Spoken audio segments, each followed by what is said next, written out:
Menanggapi kematian Teguh Zul, Ahok menyampaikan bela sungkawa. Ia turut berduka.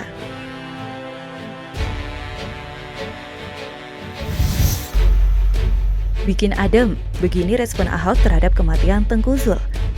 Ditulis oleh Ayas dari siwar.com. Semakin mengidolakan Ahok ketika resmi menjadi gubernur DKI menggantikan Jokowi yang naik menjadi presiden RI di tahun 2014. Sosok Ahok makin populer dengan kinerja yang luar biasa. Ahok menjadi gubernur yang beda, penuh dengan inovasi dan gebrakan yang luar biasa. Saat Ahok tersandung kasus penistaan agama, puluhan artikel saya tulis di Siward berisi pembelaan kepada Ahok. Lewat tulisan-tulisan tersebut, saya tegaskan bahwa Ahok tidak menista agama. Saya tulis berbagai tafsir surat Al-Maidah ayat 51. Sampai detik ini saya terus mengidolakan Ahok. Namun saya enggan mengkultuskan Ahok. Bagaimanapun Ahok adalah manusia biasa yang punya potensi bikin salah juga. Mengkultuskan seorang manusia juga bisa membahayakan akidah karena seolah-olah menganggap manusia tersebut nabi, rasul, atau malaikat. Padahal jelas-jelas sudah tidak ada lagi nabi dan rasul. Ahok menjadi orang yang terus dikaitkan dengan meninggalnya Tengku Zul. Sebab Tengku Zul selama hidupnya dalam beberapa kesempatan merupakan sosok yang kerap memberikan kritik pedas kepada Ahok, lebih-lebih saat menjadi gubernur DKI Jakarta.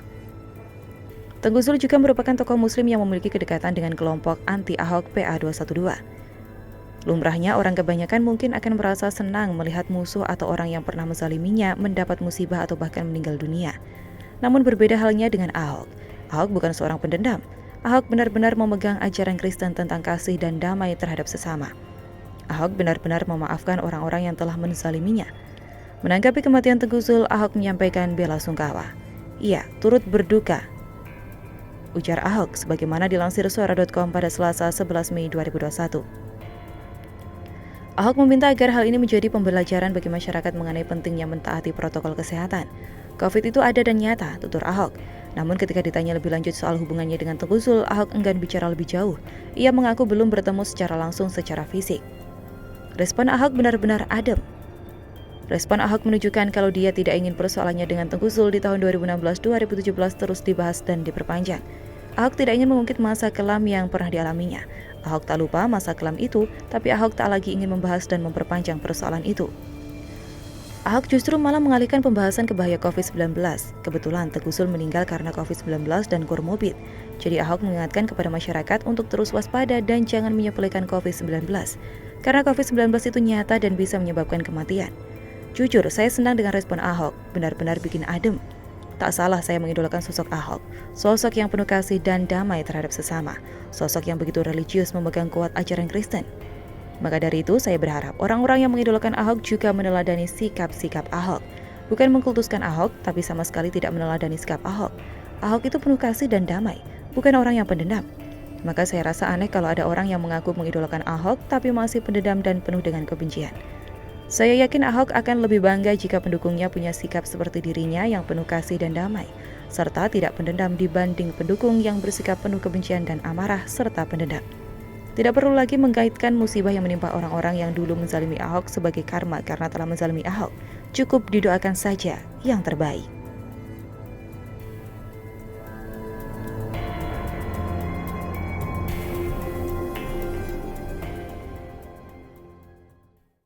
Mereka menuntut agar Edi mencabut pergub tersebut. Bahkan justru karena menelepon dan menyalahkan Pertamina, persoalan jadi jelas dan warga pun jadi mengerti pokok persoalannya.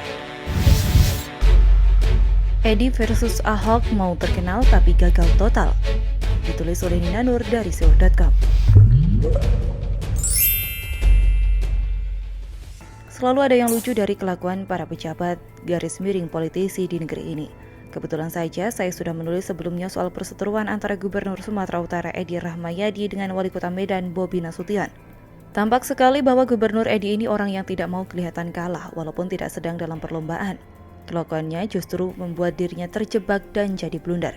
Nah, ada lagi satu kelakuan Edi Rahmayadi yang juga bikin ngakak, yakni soal kenaikan BBM di Sumatera Utara. Kali ini yang jadi sasarannya adalah BTP alias Ahok, Komisaris Utama Pertamina.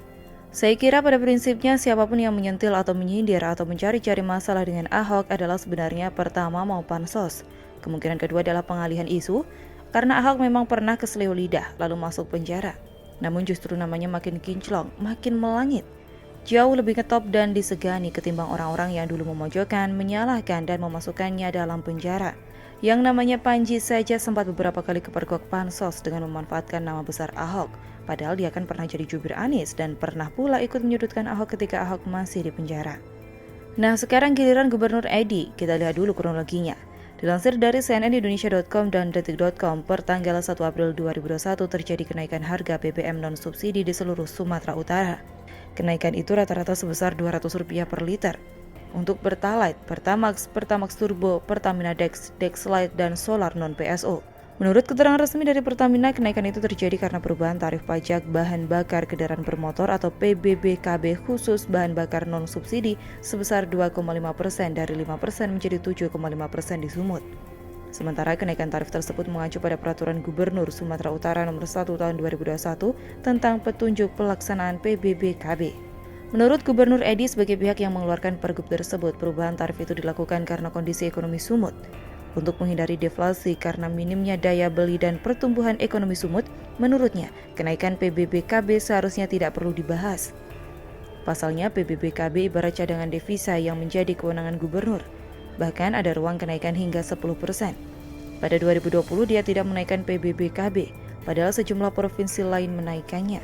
Namun, karena pertumbuhan ekonomi Sumut pada 2021 menjadi minus 1,71%, maka Edi pun memutuskan untuk menaikkan PBBKB, di mana kenaikan itu juga sudah disetujui oleh DPRD Sumut. Kenaikan harga BBM non-subsidi menimbulkan protes dari warga. Menurut Gubernur Edi, ada warga yang sempat berdemo di DPRD Sumut. Lalu Edi pun menelepon Ahok. Kalau ini persoalannya Pertamina yang salah, langsung saya telepon Pak Ahok.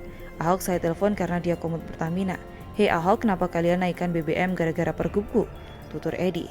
Lalu Ahok, menurut Edi memastikan harga BBM naik bukan karena pergub soal PBBKB itu. Lalu dijawab oleh Ahok, nggak ada itu bang, ujar Edi.